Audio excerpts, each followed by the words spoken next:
Hot అంశాలపై debate news బెంచ్కి స్వాగతం. అంతా ప్రపంచం ప్రశాంతంగా ఉంది. ఇక ఇరాన్తో యుద్ధం అమెరికా ఇజ్రాయెల్ ఆపేసింది. ఆయిల్ ప్రశాంతమవుతుంది, అలాగే ధరల పెరుగుదల తగ్గుతుంది, ప్రపంచం అంతా దారికి వస్తుంది అనుకుంటే ఒక్కసారిగా మళ్ళీ సీన్ రివర్స్ అయ్యింది. అకస్మాత్తుగా అమెరికా దాడులు ప్రారంభించింది, ఇరాన్ ప్రతి దాడులు ప్రారంభించింది. నిన్నటిదాకా జరిగినటువంటి చర్చలన్నీ సంతకాలన్నీ తూచ్ అంటున్నటువంటి పరిస్థితి. ఇక ప్రపంచమంతా కూడా ఇబ్బంది ఫేస్ చేయక తప్పదా? ఏం జరగబోతోంది? ఈ అంశానికి సంబంధించి మాట్లాడేందుకు ప్రస్తుతం మనతో పాటు ఉన్నారు జాతీయవాద విశ్లేషకులు మామిడి గిరిధర్ గారు. నమస్తే అండి. నమస్తే సాయి గారు, మీకు మీ ప్రేక్షకులకు నమస్కారాలండి. సార్, అసలు ఈ పరిస్థితికి కారణం ఎవరనాలి? దీనికంతా కూడాను సూత్రధారి, కథ, స్క్రీన్ ప్లే, డైరెక్షన్ అంతా కూడాను బెంజమిన్ నెతన్యాహు. నేను పదే పదే చెప్పాను, మీ షోస్ లో కూడా చాలా సార్లు చెప్పాను నేను, ఇది అమెరికా యుద్ధం కాదు, అమెరికాకి ఏం జరుగుతుందో కూడా తెలియదు, మొత్తం అంతా కూడాను బెంజమిన్ నెతన్యాహు నడిపిస్తున్నారని నేను ఎప్పుడో చెప్పాను. ఇప్పుడు కూడా అదే చూస్తున్నాం. బెంజమిన్ నెతన్యాహుకి ఈ యుద్ధ విరమణ అన్నది ససేమిరా ఇష్టం. కాబట్టి ఏదో విధంగా ఈ యుద్ధ విరమణని మళ్ళీ వెనక్కు తీసుకునే దిశగా ఆయన ప్రయత్నాలు చేశారు. మనం చూస్తే కనుక 24 ఈ బాంబు దాడులు జరిగేదానికి 24 గంటల ముందర బెంజమిన్ నెతన్యాహు డొనాల్డ్ ట్రంప్ ని అమెరికాలో కలిసి చర్చించారు. వాళ్ళిద్దరి మధ్యలో చర్చలైన 24 గంటల్లో మళ్ళీ ఈ కాల్పులు మొదలైంది. జరిగిన ఘటన ఏంటంటే కనుక ఈ 14 అంశాల ఒప్పందం ఏదైతే వీళ్ళు చేసుకున్నారో, అంటే ఫైనల్ అగ్రిమెంట్ కి వెళ్ళడానికి ముందర ఏదో ఎంఓయూ సంతకాలు పెట్టుకున్నారో, దాంట్లో 5వ పాయింట్ కీలకంగా మనం చూస్తే కనుక ఈ స్ట్రేట్ ఆఫ్ హార్మోజ్ నుంచి వెళ్లేటువంటి షిప్పులన్నింటినీ కూడాను ఇరాన్ ఫెసిలిటేట్ చేస్తుంది అని రాస్తుంది. అంటే దానికి సుగమంగా వాళ్ళందరూ వెళ్ళడానికి ఇరాన్ సహకరిస్తుంది అని రాస్తుంది. అంటే ఇరాన్ అధీనంలోనే వెళ్ళాలి. సరే, ఇరాన్ ప్రస్తుతానికి 60 రోజులు ఎవరి మీద కూడా సుంకాలు విధించట్లేదు, టోల్ గేట్లు ఇవేం విధించట్లేదు, కానీ వాళ్ళకి చెప్పి వెళ్ళాలి అన్నది దాంట్లో మనకు స్పష్టంగా ఉన్నది. దాన్ని అమెరికా ఒప్పుకుంటుంది. కానీ దాని భిన్నంగా అమెరికా ఏం చేసిందంటే, వీళ్ళు ఖమేనీ అంత్యక్రియలు దాంట్లో హడావిడిగా బిజీగా ఉన్నప్పుడు ఇదే అదను అని చూసుకొని ఒమాన్ జలాల గుండా కొన్ని షిప్లను బయటకు తీసేటువంటి ప్రయత్నాలు చేసింది అమెరికా. అంటే ఇరాన్ కి ఇన్ఫార్మ్ చేయకుండా అక్కడి నుంచి బయటకు తీసుకెళ్లే ప్రయత్నం చేసింది. ఇరాన్ వార్నింగ్ ఇచ్చింది, అయినా వాళ్ళు బేఖాతరు చేశారు. ఇది మీ జలాలు కాదు, మేము ఒమాన్ జలాలు వెళ్తున్నాం కాబట్టి మీకు చెప్పాల్సిన అవసరం లేదు అన్నటువంటి ధోరణితోటి వాళ్ళని అక్కడి నుంచి తీసుకొచ్చే ప్రయత్నం చేసింది అమెరికా. అందుకని వాళ్ళ మీద దాడులు చేసింది ఇరాన్. దాడులు కూడా ఏంటంటే ఎవరో చనిపోవడానికి, ఆ దాడి వల్ల మనుషులు చనిపోయేంత పెద్ద దాడి చేయలేదు, చిన్న దాడి చేసింది. అంటే ఒక మెసేజ్ ఇవ్వడానికి దాడి చేశారు. దాడి చేయగానే డొనాల్డ్ ట్రంప్ ఒక అహంకారం దెబ్బతినింది. 1, 2 బెంజమిన్ నెతన్యాహు అప్పుడే వచ్చి డొనాల్డ్ ట్రంప్ మీద ఆయన వాళ్ళిద్దరి మధ్యలో ఉన్నటువంటి సంబంధం పబ్లిక్ గా డొనాల్డ్ ట్రంప్ బెంజమిన్ నెతన్యాహు దూషిస్తాడు, కానీ ప్రైవేట్ గా మాత్రం బెంజమిన్ నెతన్యాహు చెప్పిన దానికి అతీతంగా, దానికి భిన్నంగా ఏమి చేసేటువంటి శక్తి డొనాల్డ్ ట్రంప్ కనిపించట్లేదు. డొనాల్డ్ ట్రంప్ లో ఏ వీక్నెస్ ని మరి బెంజమిన్ నెతన్యాహు సొమ్ము చేసుకుంటున్నాడో మనకు తెలియదు, కానీ బెంజమిన్ నెతన్యాహు వెళ్ళిపోయిన 24 గంటల్లో డొనాల్డ్ ట్రంప్ మళ్ళీ కాల్పు మొదలు పెట్టాడు. ఆయన ఈసారి చాలా చాలా పెద్ద తీవ్ర స్థాయిలో దాడులు చేస్తున్నాడు. పైపెచ్చు ఆ ఎంఓయూ అన్నది అయిపోయింది, ఇట్ ఈస్ ఓవర్ అన్న పదం వాడు అకార్డింగ్ టు మీ అన్నాడు. దాంట్లో కూడా ఒక మళ్ళీ అంటే మరి ఆ ప్రభుత్వం అలాగే ప్రవర్తిస్తోందా, మరి ఇరాన్ కి తర్వాత మధ్యవర్తులకు ఆ విషయం చెప్పారా, ఇంకా మేము నిన్ను చర్చించము, అయిపోయింది, యుద్ధ విరమణ అయిపోయింది, యుద్ధం చేస్తాము అన్నటువంటి మెసేజ్ ఇచ్చారా, అది మనకి ఇంకా తెలియదు. అఫీషియల్ గా అయితే లేదు. డొనాల్డ్ ట్రంపే ఒక సూచన ఇచ్చారు. ఆయన జెరాడ్ కుష్నర్, తర్వాత స్టీవ్ విట్కాఫ్, వీళ్ళు ఏదైతే దౌత్యపరంగా చర్చలు చేస్తున్నారో అవి కొనసాగుతాయని చెప్తున్నారు. కాబట్టి ఇది నా దృష్టిలో బహుశా 2-3 రోజులు యుద్ధాలు జరుగుతాయి. ఒకరి మీద ఒకరు బాంబులు వేసుకుంటారు, తర్వాత మళ్ళీ ఏదో చర్చల్లో కూర్చుంటారు, మళ్ళీ కొంతకాలం ఒక 4-5 రోజులు, వారం రోజులు మళ్ళీ శాంతి, దాని తర్వాత మళ్ళీ షరా మామూలే.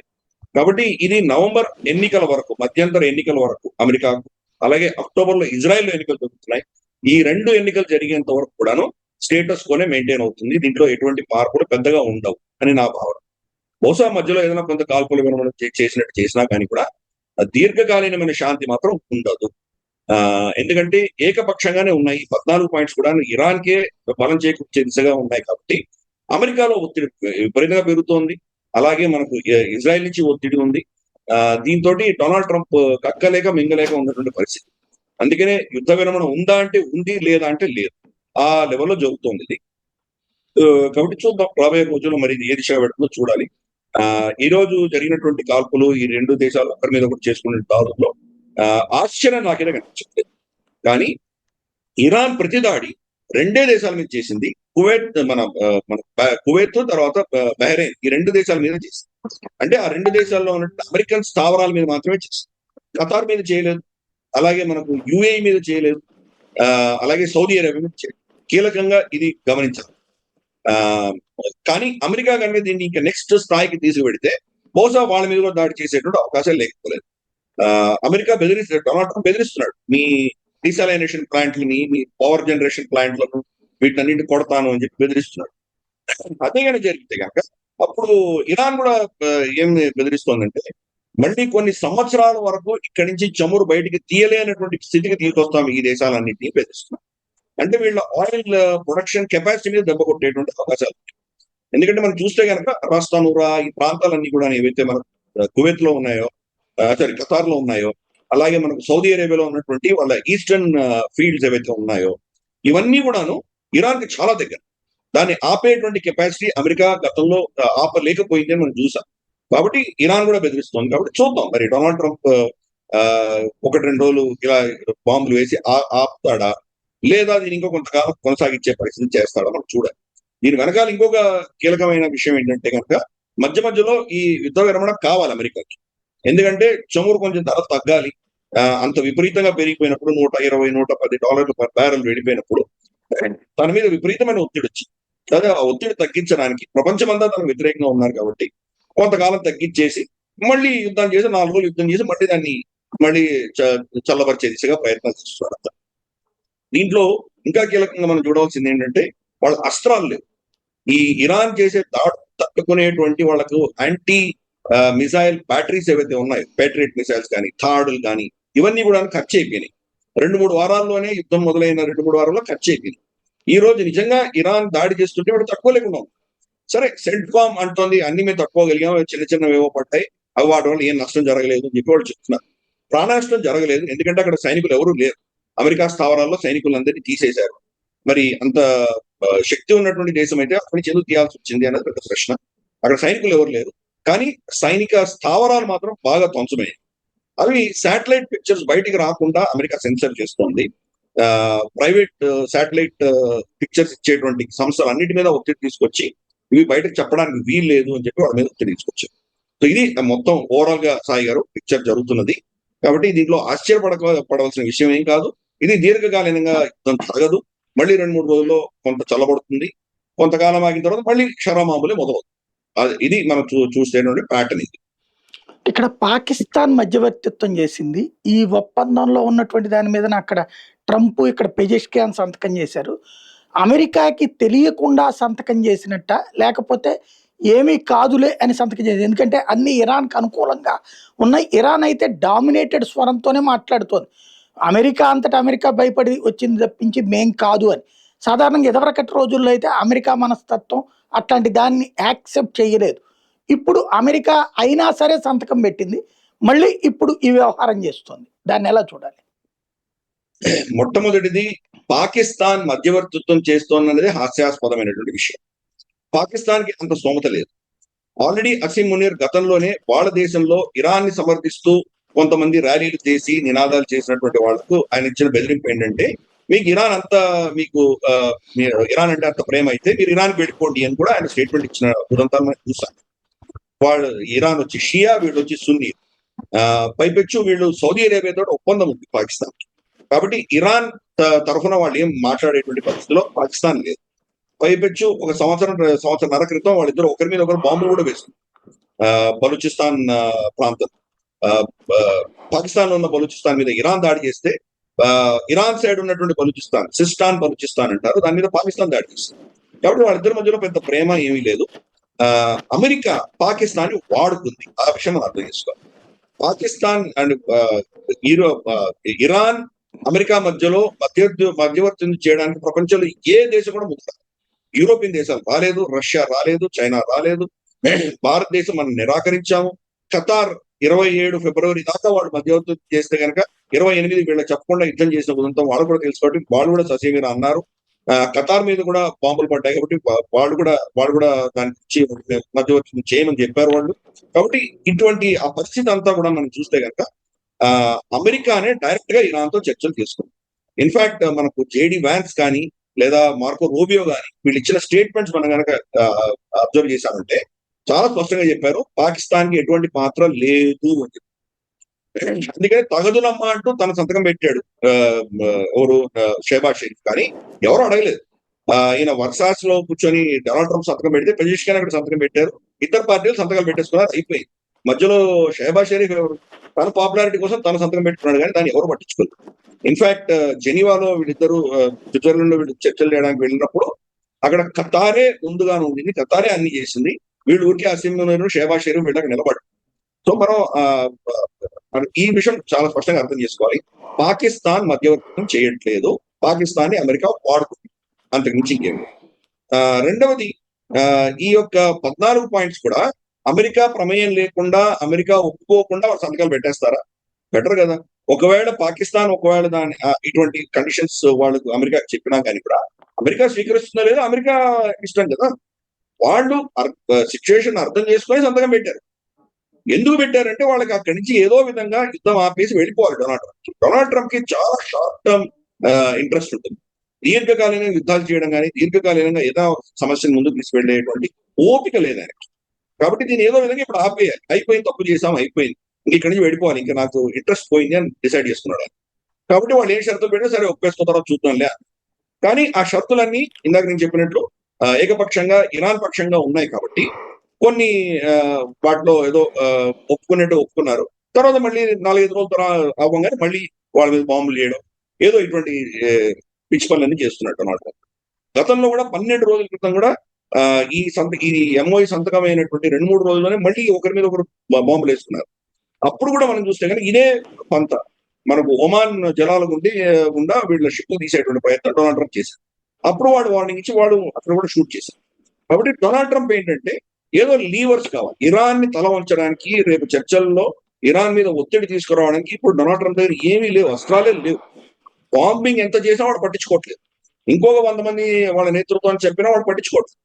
కాబట్టి ఈ బాంబింగ్ వల్ల ఇరాన్ తల వంచదు అని అర్థమైంది. స్టేట్ ఆఫ్ హార్మోస్ తన అధీనంలో ఉండదు.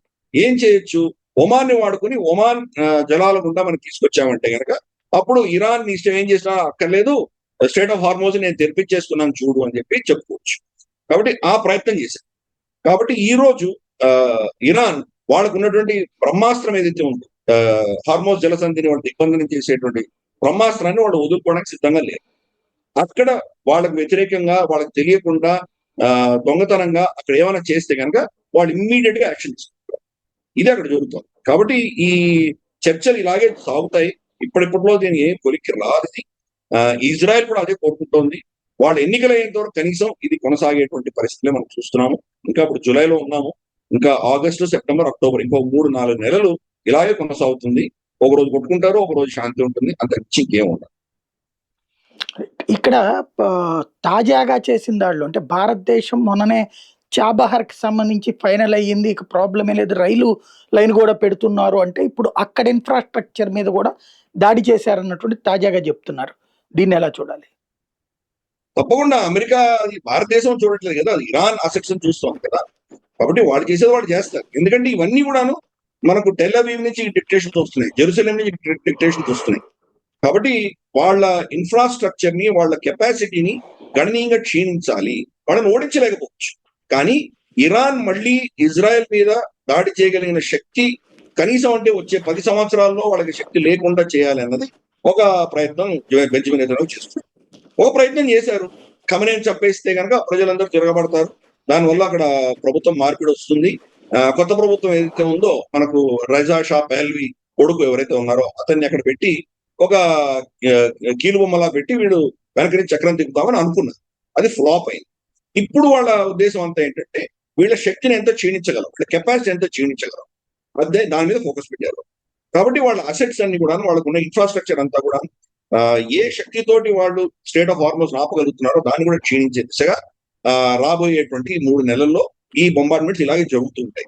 కాబట్టి దాంట్లో చాబహార్ భారతదేశంలో ఉందా లేదా ఇవన్నీ కూడా చూడొచ్చు. మనకు ప్రాబ్లం ఏంటంటే కనుక చాబహార్ అన్నది మనకు సెంట్రల్ ఏషియా దేశాలు ఏవైతే ఉన్నాయి, కజాఖ్స్తాన్, ఉజ్బెకిస్తాన్, వాటికి వెళ్ళేటువంటి దారి. ఎందుకు పాకిస్తాన్ అన్నటువంటి ఒక రాక్షసి దేశం కూర్చుంది కదా, ఎన్ని ఒప్పందాలు తీసుకున్నా కానీ పాకిస్తాన్ అన్న దేశం వాటన్నిటి కూడా తిరస్కరిస్తూ వచ్చింది. గతంలో మనకు టాపీ ప్రాజెక్ట్ అని ఒకటి ఉండేది, టిఏపిఐ టాపీ అని ఒకటి ఉంది, తుర్కమెనిస్తాన్, ఆఫ్ఘనిస్తాన్, పాకిస్తాన్, ఇండియా. అలాగే మనకు ఐపిఐ అని ఉండేది, ఇరాన్, పాకిస్తాన్, ఇండియా. అంటే ఆ దేశాల నుంచి మనకు చమురు కానీ గ్యాస్ కానీ పైప్ లైన్ల ద్వారా వచ్చేటట్టుగా ఆఫ్ఘనిస్తాన్ మీదుగా, పాకిస్తాన్ మీదుగా భారతదేశంలోకి వచ్చేటట్టు వాళ్ళు వాళ్ళ భూమిని ఈ పైప్ లైన్ వేసుకోవడానికి ఇచ్చారు కాబట్టి వాళ్ళకి ఏదో రాయల్టీ పాకిస్తాన్ ఇచ్చేలాగా ఇవన్నీ ఒప్పందాలు జరిగినాయి. కానీ పాకిస్తాన్ భారతదేశం, ఆ దేశం సర్వనాశనమైనా పర్వాలేదు కానీ భారతదేశం బాగుపడుతుంది అంటే వాళ్ళు తట్టుకోలేరు కాబట్టి వీటన్నిటి కూడా వాళ్ళు ఏదో విధంగా దాన్ని నాశనం చేశారు. ఆ ఇరాన్ అయితే వాళ్ళ సైడ్ పైప్ లైన్ కూడా వేసేసారు, పాకిస్తాన్ బార్డర్ దాకా వేశారు. ఇప్పుడు పాకిస్తాన్ కనుక ఈ సంవత్సరాంతం వరకు వాళ్ళు కనుక పైప్ లైన్ వేయకపోతే వాళ్ళు వేయలేరు, వాళ్ళ దగ్గర కెపాసిటీ కూడా లేదు. ఆర్బిట్రేషన్, కోర్ట్ ఆఫ్ ఆర్బిట్రేషన్ లో ఇరాన్ వెళ్ళబోతుంది, వాళ్ళిద్దరి మధ్యలో పెద్ద సమస్య కూడా రాబోతుంది. కాబట్టి భారతదేశం ఏంటంటే కనుక ఈ యుద్ధం ఆగిపోయిన తర్వాత ప్రత్యామ్నాయాల కోసం మనం దాని గురించి అన్ని ఆప్షన్స్ పెట్టుకుంటాం. అందుకని మనం చూసాం, యుద్ధం విరమణ అంటూ జరగంగానే మోదీ గారు అర్జెంట్ గా మనం యుఏఈ తోటి ఒప్పందం చేసుకోవడం, వాళ్ళకి బ్రహ్మోస్ ఇవ్వడము, ఆకాష్ తీర్ ఇవ్వడము, అలాగే మోదీ గారు ఇండోనేషియాకి వెళ్ళడము, ఇండోనేషియాలో సపాంగ్ దీవి మనకు వాళ్ళు హ్యాండ్ ఓవర్ చేయడం, జాయింట్ డెవలప్మెంట్ అనడం. సరే, వాళ్ళకి కావాల్సిన బ్రహ్మోస్, వాళ్ళకి కావాల్సిన ఏవో అస్త్రాలు ఇచ్చాం మనం, కానీ కీలకంగా సబంగ్ మనకి ఇచ్చారు. అంటే రేపు స్ట్రేట్ ఆఫ్ హార్మోస్ లో ఇరాన్ ఎలాగైతే దాన్ని అస్త్రంగా వాడగలిగిందో అటువంటి అస్త్రం మన చేతిలో కూడా వచ్చింది. ఈ రోజు నికోబార్ ప్రాజెక్ట్ ఏదైతే గ్రేటర్ నికోబార్ ప్రాజెక్ట్ మనం పెట్టబోతున్నామో అది ప్లస్ సబంగ్, ఈ రెండు మన అధీనంలో ఉన్నాయంటే దాని మధ్యలో ఉన్నటువంటి 100 కిలోమీటర్ల జలసంధి ఏదైతే ఉన్నదో, 6 లైన్ ఏదైతే మనకు 6th ఛానల్ ఏదైతే 6 డిగ్రీ ఛానల్ అంటారో, దాంట్లో నుంచి వెళ్ళేటువంటి చైనీస్ షిప్లన్నీ మనం ఆపగలం. ఇది మనం సూచన కూడా ఇచ్చాం. వాళ్ళ విక్టర్ గావ్ అని చెప్పేసి చైనా ఒక అనలిస్ట్ పాకిస్తాన్ లో సింధు జలాల ఒప్పందం గురించి ఒక కాన్ఫరెన్స్ పెడితే ఆ కాన్ఫరెన్స్ లో అతను ఏమన్నాడంటే, మీరు ఇంకొకరికి ఏం చేస్తున్నారో అది చేసే ముందర మీకు వేరే వాళ్ళు ఏం చేస్తారో దాని గురించి మీరు ఆలోచించండి అని ఒక స్టేట్మెంట్ ఇష్యూ ఇచ్చారు. అంటే ఏంటి, మనం సింధు జలాలు ఆపేస్తే చైనా బ్రహ్మపుత్ర జలాలు ఆపేస్తుంది అని ఒక విధమైనటువంటి బెదిరింపు మనకి ఇచ్చాడు. జయశంకర్ గారు దాని బదులుగా ఏం చెప్పారంటే, ఎవరి ఎనర్జీ సెక్యూరిటీ ఎకానమీ అంతా ఈ జలసంధుల ఆధారంగా నడుస్తున్నదో, 70-80% దాని ఆధారంగా ఉందో, వాళ్ళు మాట్లాడేటప్పుడు ఆలోచించి మాట్లాడాలి అని జయశంకర్ గారు కూడా స్టేట్మెంట్ ఇచ్చారు. అంటే చైనా పేరు ఎత్తలేదు, అలాగే మనకు ఈ మలక్కా స్ట్రైట్ కానీ, సబంగ్ కానీ, లేదా మన నికోబార్ ఐలాండ్ గురించి ఆయన ఏం మాట ఎత్తలేదు. కానీ మీరు హిమాలయాలు ఏమైనా చేస్తే సముద్రంలో మీకు చేయగలం, మా కెపాసిటీ ఉందన్నటువంటి మెసేజ్ మనకి ఇచ్చాం. కాబట్టి ఈ ఈ సమీకరణలన్నీ కూడా భారతదేశం ఇమ్మీడియట్ గా మనం వెళ్ళి ఇవన్నీ కూడా మనం చేస్తున్నాం. మోదీ గారి పర్యటన అంతా అంతే. ఆస్ట్రేలియా, న్యూజిలాండ్ ఎందుకు వెళ్ళారు? ఈ రోజు అమెరికా అక్కడి నుంచి వెళ్ళిపోతుంది కాబట్టి మళ్ళీ చైనా నుంచి తట్టుకునేటువంటి కెపాసిటీ ఆ దేశాలకు లేవు, భారతదేశం వెళ్ళాలి. అందుకనే మనకు సనై తకాషి భారతదేశం ఎందుకు వచ్చింది ఆవిడ. కాబట్టి భారతదేశం ఈ రోజు ఈ ప్రాంతం అంతా కూడాను నెట్ సెక్యూరిటీ ప్రొవైడర్, ఇక్కడ మనం రక్షణ భద్రత ఇచ్చేటువంటి శక్తిగా మనం ఈ రోజు తయారవుతున్నాం. అందుకని ఈ రాబోయే రోజుల్లో యుద్ధ విరమణ జరిగి అమెరికా ఇక్కడి నుంచి వెళ్ళిపోతే కనుక చాబార్ మనకు కీలకం.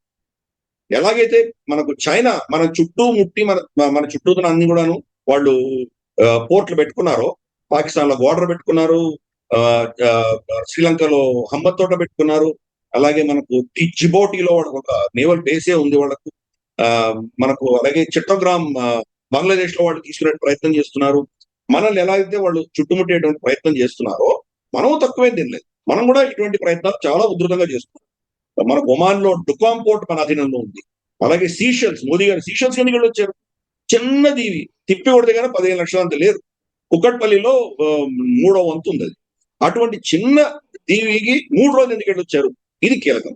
ఎందుకంటే అక్కడ కూడా మన మిలిటరీ ప్రెసెన్స్ ఉంది. అలాగే మనకు మారిషియస్ లో మనకు మిలిటరీ ప్రెసెన్స్ ఉంది.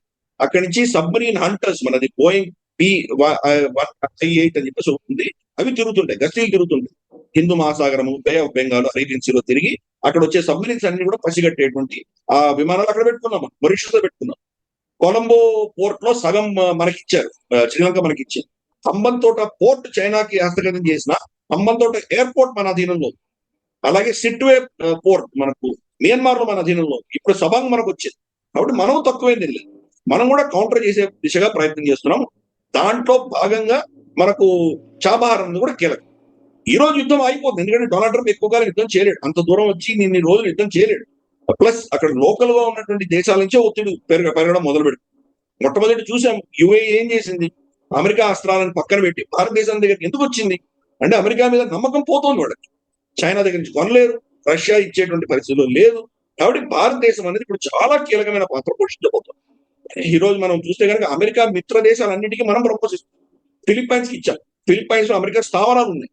వియట్నాంకి ఇచ్చాం, ఇండోనేషియాకి ఇస్తున్నాం, యుఏకి ఇస్తున్నాం. ఇన్ని దేశాలు మొత్తం అమెరికా అక్కడి నుంచి వెళ్ళిపోతోంది, అక్కడంతా కూడా మనం వెళ్ళి ఫీల్ చేస్తున్నాం. కాబట్టి చాబహార్ కూడా దానికోసం సిద్ధం చేసుకుంటున్నాం. మనం రైల్వే లైన్ వేసుకుని ఆఫ్ఘనిస్తాన్ కావచ్చు, రేపు సెంట్రల్ ఏషియా కావచ్చు, అక్కడంతా తీసుకెళ్లేటువంటి ప్రయత్నం మనం చేస్తున్నాము. చైనా ఒకటే కాదు, భారతదేశం కూడా చాలా రెడీగా ఉంది. కాకపోతే యుద్ధం ఆగాలి, యుద్ధం ఆగితే చాబహార్ మనకు ఫుల్ గా కలిసి వస్తుంది. ఇరాన్ కూడా అప్పుడు మన పక్షాన్ని నిలబడుతుంది. ఇంతవరకు మనం సతాయించింది ఇరాన్. చాబహార్ పోర్ట్ అయితే కట్టాం కానీ దాని వెనకాల రైల్వే లైన్ మనకి ఇవ్వలేదు, చైనాకి ఇచ్చింది, లేదా ఏమి చేయకుండా చేశారు. కాబట్టి పోర్ట్ నుండి ఏం లాభం మనకి, దాని ఆఫ్ఘనిస్తాన్ వెళ్ళలేనటువంటి పరిస్థితి.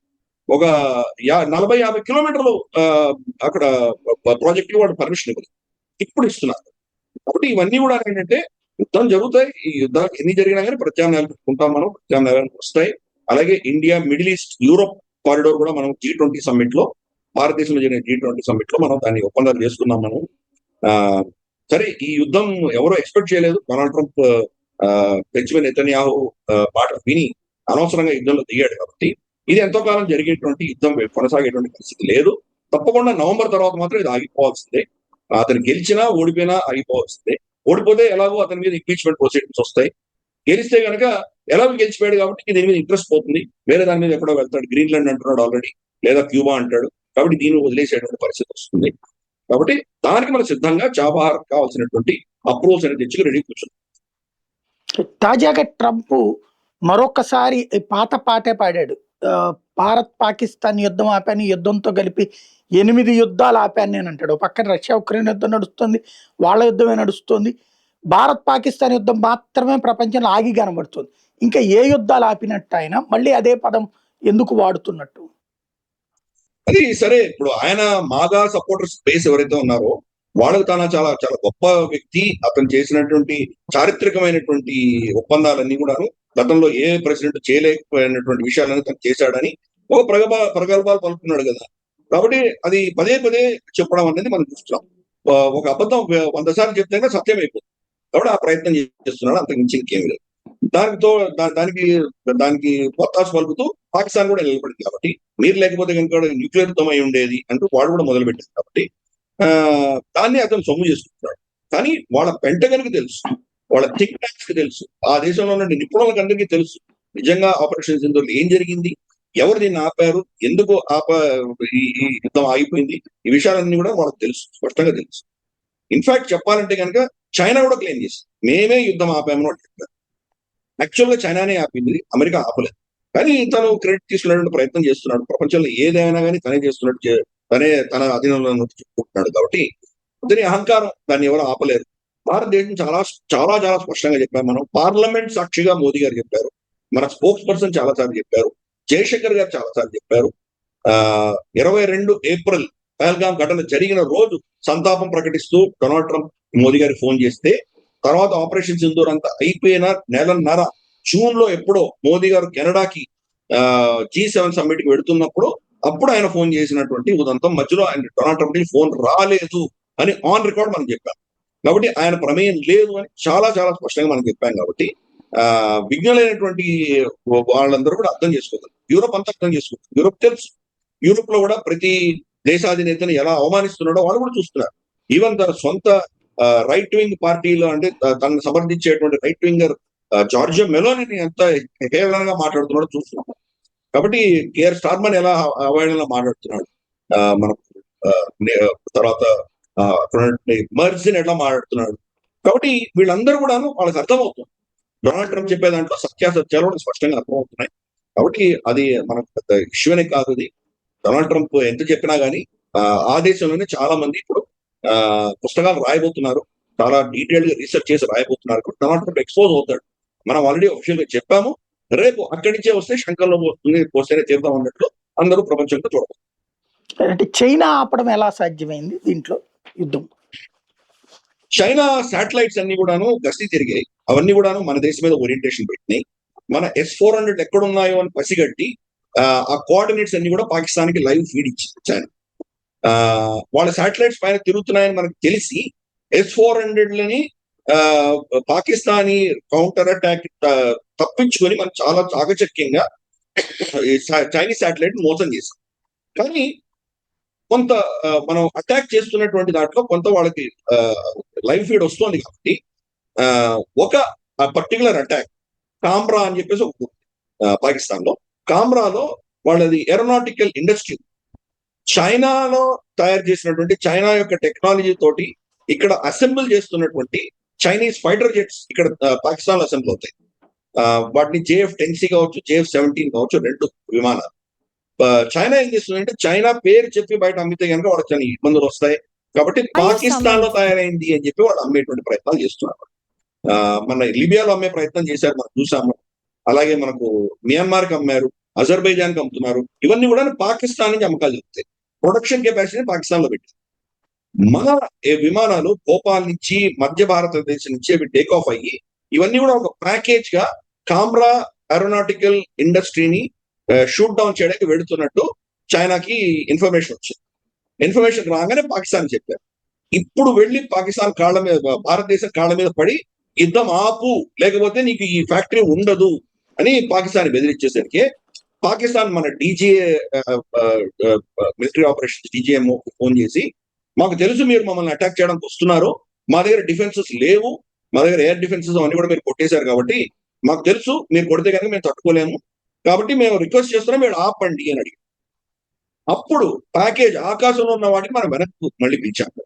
లేకపోతే కనుక ఒక గంటలో అయిపోయింది, వాళ్ళు మొత్తం ఎగిరిపోయింది. కాబట్టి చైనా ఒత్తిడి వల్ల, చైనా యొక్క ఇన్ఫర్మేషన్ వల్ల పాకిస్తాన్ దాసోహమని మన దగ్గర వచ్చింది. ఈరోజు 81% వాళ్ళ మిలిటరీ ఎక్విప్మెంట్ అంతా చైనా నుంచి వస్తుంది, అమెరికా నుంచి రావడం. మిలిటరీ ఎక్విప్మెంట్ లేకపోతే వాళ్ళు మనకు యుద్ధం చేయలేదు.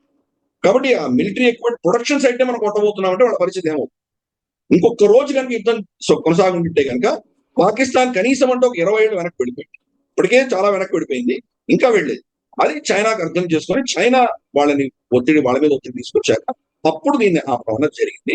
కాబట్టి నిజంగా జరిగినటువంటి యుద్ధం, ఆ యుద్ధంలో జరిగినటువంటి నిజాలు తెలుసుకోవాలి. ట్రంప్ ఏమైనా మాట్లాడతాడు, ఆయనకి ఏముంది, ప్రతిదీ నేనే సాల్వ్ చేశాను అంటాడు. కాబట్టి అది మనం పెద్దగా పట్టించుకోవాల్సిన అవసరం లేదు. చాలా ఇన్ఫాక్ట్ ఆయన మీద మేమ్స్ అంటే మన సోషల్ మీడియాలో జోకులన్నీ మనం చూస్తున్నాం. ఈ మన వీధిలో ఇద్దరు పిల్లలు కొట్టుకుంటుంటే కనుక డొనాల్డ్ ట్రంప్ వచ్చే దాన్ని కాపాడుతున్నట్టు మేములు పెట్టారు. కాబట్టి ఆయన ఒక హాస్యాస్పదంగా తయారయ్యాడు, ఒక నవ్వుల పాసపాలయ్యాడు. కాబట్టి అంతకు మించి ఇంకేం లేదు.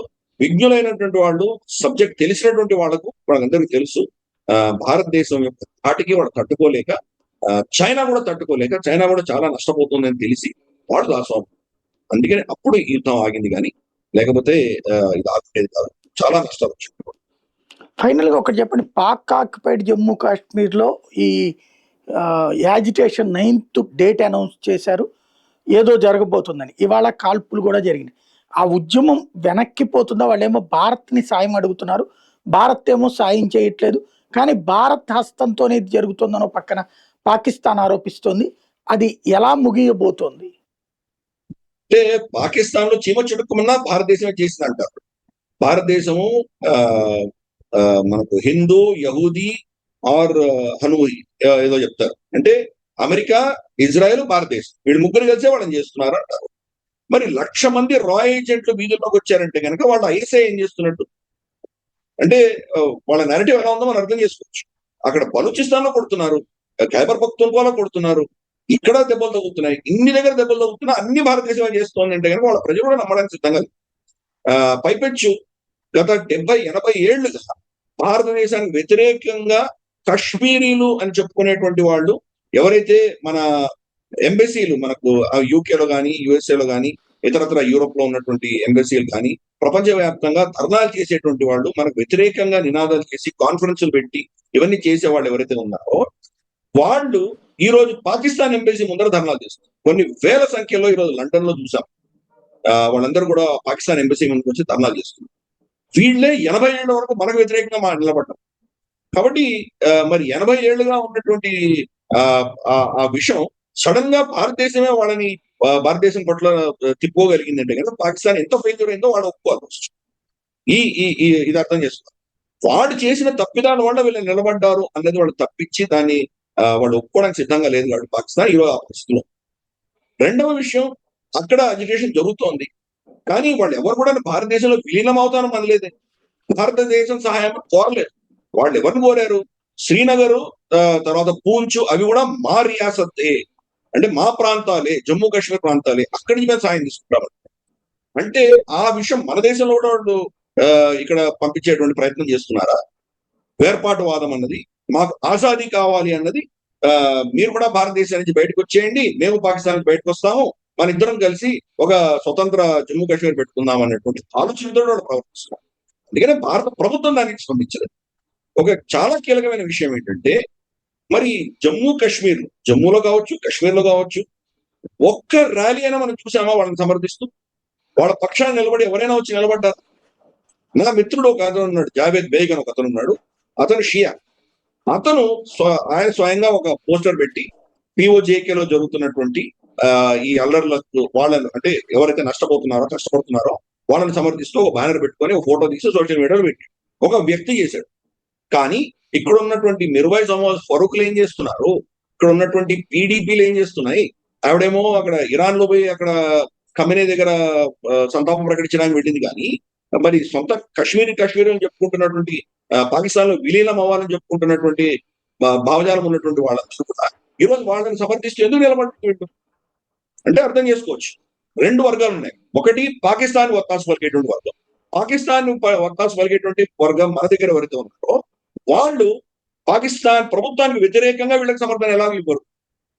రెండు, పాకిస్తాన్ వ్యతిరేకిస్తున్నటువంటి వర్గం మన దగ్గర ఉంది. వాళ్ళు మీరు కొట్టుకొని చేస్తే మాకేందుకు, మా అక్కర్లేదు, మేము భారతదేశంలో స్వేచ్ఛగా ఉన్నాం, హాయిగా ఉన్నాం, కాబట్టి మీ చెత్తలో మేము దూరదలుచుకోలేదు వీళ్ళు నిర్ణయించుకోవాలి. అందుకని భారతదేశంలో దానికి ఇక్కడ సమర్థన, భారత ప్రభుత్వం పక్కన పెడదాం, ప్రజల్లో అక్కడ ఉన్నటువంటి జమ్మూ కాశ్మీర్ ప్రజల్లో ఎవ్వరు కూడా మనం సమర్థించారు అంటే అర్థం చేసుకోవచ్చు. ప్లస్ వీళ్ళు ర్యాలీ చేసేట వాడు కూడా ఎటువంటి పిచ్చి మాటలు మాట్లాడుతున్నారో చూస్తున్నాం. యూరోప్ బంగ్లాదేశ్ కి స్వతంత్రం ఇప్పించింది కాబట్టి ఇప్పుడు ఆజాద్ జమ్మూ కాశ్మీర్ ని కూడా యూరోపే మాకు స్వతంత్రం ఇప్పించాలి అని చెప్పి నినాదాలు చేస్తుంది. అంటే బంగ్లాదేశ్ విమోచనకి యూరోప్ సాయం చేసింది. అంటే భారతదేశం పట్ల వ్యతిరేకత, ఈర్ష, అసూయ, హేట్రెడ్ అన్నది ఇప్పుడు కూడా ఉంది. పాకిస్తాన్ తిడుతూ కూడా భారతదేశాన్ని వాళ్ళు మెచ్చుకోవట్లేదు. ఆజాద్ జమ్మూ కాశ్మీర్ అంటారు. జమ్మూ కాశ్మీర్ రాజా హరిసింగ్ అధీనంలో ఉన్నది, ఒకటే రియాసత్ అని వాడు ఎప్పుడు ఒప్పుకున్నారు? వాడు బలిదానాలు మేము ఇచ్చామని చెప్తున్నారు. ఇక్కడేమో పంజాబీలు, పాకిస్తానీ పంజాబీలో వీళ్ళు ఏం చేయలేదని వాళ్ళు అంటున్నారు. కాబట్టి వాళ్ళలో వాళ్ళు కొట్టుకుంటే మనం ఎందుకు దాన్ని జోక్యం చేసుకుంటాం? మనం అటువంటి చెత్త మన దగ్గర మనం తీసుకోవాలా వాళ్ళని? రేపు కనుక ఫోర్స్ఫుల్ గా వెళ్ళి విలీనం చేసుకుంటే కనుక ఆ చెత్తని ఎలా మోయాలి? మనకు వ్యతిరేకంగా ఉన్నటువంటి విషయం వాళ్ళలో ఉన్నంత వరకు తీసుకుంటే దానివల్ల మనం నష్టపోతాం. ఈ రోజు ఆల్రెడీ మనం ఎకానమీ పెరుగుతోంది, 3వ పెద్ద జీడిపిగా ఎదిగేటువంటి దిశగా మనం ప్రయాణం చేస్తున్నాం. ఈ యొక్క చెత్త మనం నెత్తినేసుకున్నామంటే బహుశా ఇంకో 10, 15, 20 సంవత్సరాలు వెనకబడిపోతాం. అవసరమా మనకి? ఏ రోజైతే వాడు భారత జెండా పట్టుకుని మేము భారతీయులము, భారతదేశంలో విలీనం అవ్వాలి అని వాళ్ళు అనడం మొదలు పెడతారో ఆ రోజు మనం స్పందించాలి. ఇంత 80 ఏళ్ళు ఆగాం, ఇంకో 20 ఏళ్ళు 30 ఏళ్ళు ఆగినా మనకు నష్టమేం లేదు. ఆఫ్టర్ ఆల్ మనకు సామ్రాజ్యాలు 3, 4, 500 సంవత్సరాలు వెళ్ళినటువంటి సామ్రాజ్యాలు కూడా ఉన్నాయి, అవన్నీ పతనం చెంది సరిహద్దులు మారినాయి. దేశం యొక్క జీవన కాలం ఏదైతే ఉంటుందో మనిషి కంటే చాలా ఎక్కువ ఉంటుంది.